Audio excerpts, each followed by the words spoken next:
Bismillahirrahmanirrahim. Assalamualaikum warahmatullahi wabarakatuh. Alhamdulillah. Alhamdulillahi wa kafa wassalatu wassalamu ala ibadil mustafa Sayyidina Muhammadin ahli sidqi wal wafa. Ashhadu an la ilaha illallah wahdahu la syarika lah.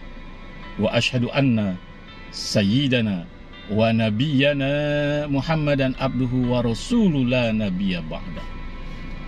Allahumma salli wa sallim wa barik ala sayyidina Muhammadin al-Fatih lima ukhlika wal khatim lima sabaqa nasiril haqqi bil haqqi wal hadi ila siratikal mustaqim wa ala ali haqqa qadrihi wa miqdarihil azim. Sahabat Buya Helmi dimanapun berada, puji syukur mari kita haturkan kepada ilahi Rabbi Allah subhanahu wa ta'ala, Zat yang telah memberikan kita kenikmatan, sehingga dengan kenikmatan itu kita dapat melakukan suatu kegiatan aktivitas kita sehari-hari. Pasti kita memohon keredaan Allah subhanahu wa ta'ala, hidayah serta keberkahannya. Mudah-mudahan aktivitas yang kita lakukan mendapat bimbingan hidayah dari Allah subhanahu wa ta'ala. Sahabat Buya Helmi dimanapun berada, akhir-akhir ini masyarakat Indonesia dibuat gaduh antara satu pesulap dengan dukun. Maka dalam konteks kali ini Al-Fakhir memberikan suatu judul, dukun teriak dukun. Sahabat Buya Helmi dimanapun berada, kenapa Al-Fakhir memberikan judul dukun teriak dukun? Fenomena yang terjadi di masyarakat, seseorang yang mempunyai keahlian, misalnya dia mempunyai keahlian sebagai bisa menolong orang yang melahirkan, mau melahirkan, maka disebut dukun. Seseorang bisa pandai mengurut, bisa pandai memijit, maka disebut dukun. Seseorang yang bisa mengobati penyakit gaib, sihir dan santet, maka disebut dukun. Jadi kalimat dukun itu menurut masyarakat halayak ramai adalah seseorang yang mempunyai keahlian atau kepintaran, maka itu masyarakat menyebut dukun. Bagaimana dengan sulap? Sulap sama, dia mempunyai kepintaran, keahlian. Apa keahliannya? Ya, melakukan tipu daya dengan trik sehingga penonton kagum terhadapnya.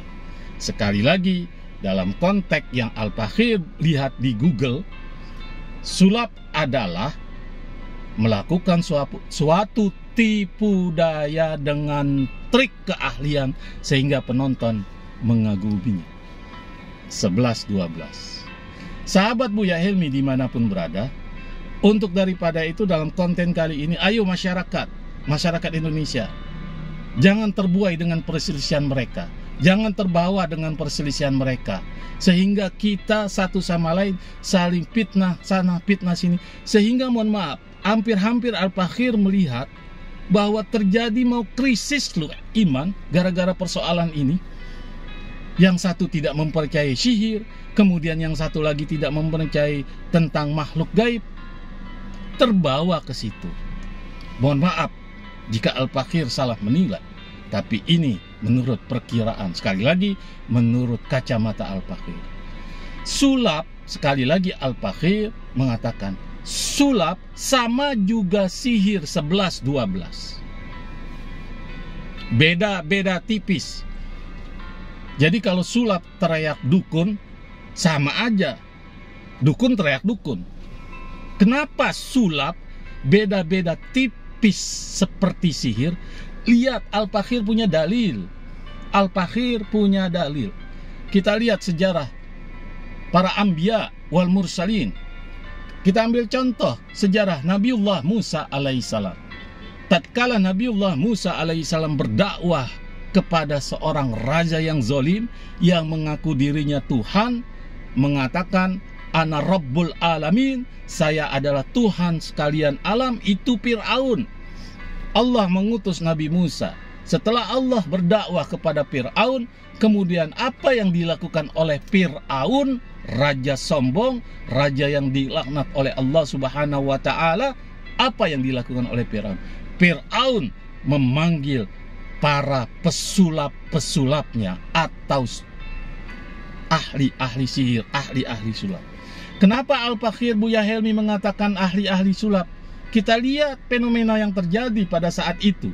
Sejarah menyatakan pesulap-pesulap, sihir-sihir, ahli-ahli pesulap, ahli-ahli sihir mengambil seuntai tali, mereka mengambil semuanya seuntai tali, kemudian melemparkan ke tanah. Apa yang terjadi?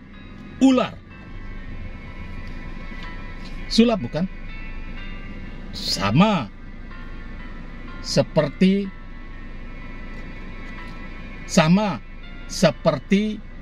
seorang pesulap mengadakan suatu pertunjukan dengan triknya, kemudian diambil tongkat, simsalabim, kemudian terbang jadi burung atau apapun, simsalabim, atau dulu simsalabim, sekarang nggak tahu kalimat-kalimat apa. Sama, sulap itu adalah tipu daya dengan trik.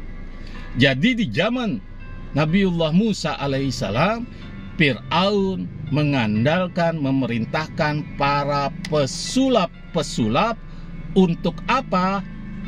Untuk melawan Nabiullah Musa. Akhirnya Nabiullah Musa alaihissalam dengan kemukjizatannya dilempar pula itu tongkat.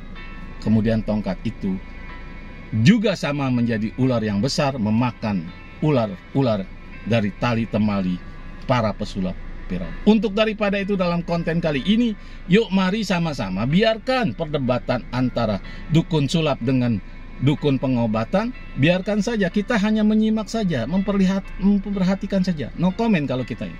Jadi di antara kita tidak ada yang saling benar membenarkan. Mudah-mudahan sekelumit edukasi masyarakat ini tujuannya apa? Tujuannya supaya di antara kita tidak saling sanggah menyanggah, silih pendapat, sehingga medsos menjadi ramai, medsos menjadi dipusingkan dengan keadaan seperti ini. Akhirnya masyarakat awam, para ulama menyatakan, melihat, wah ini sudah tidak baik. Mudah-mudahan bermanfaat. Apabila ada kata-kata yang salah, Al-Fakir Buya Helmi memohon maaf. Ini adalah tujuannya supaya di antara kita, bangsa Indonesia, tidak saling membenarkan satu sama lain. Sampai-sampai disinggung tentang kebudayaan ini, wah ini nggak benar, wah ini trik. Itu kebudayaan saja sampai seperti itu, dibuat seperti itu, wah ini nggak benar. Jangan, biarkan itu budaya, karena adat istiadat itu beda. Ingat ya, sekali lagi, innamal a'malu binniyah. Sesungguhnya perbuatan yang kita lakukan awalnya dengan niat. Kalau niatnya untuk viral, untuk apapun, insya Allah nggak ada artinya, nggak ada manfaatnya di hadapan Allah Subhanahu wa Ta'ala. Yang ada perselisihan, percecokan, dan pertengkaran di antara kita, satu sama lain saling mengklaim. Mudah-mudahan bermanfaat. Sekian, assalamualaikum warahmatullahi wabarakatuh.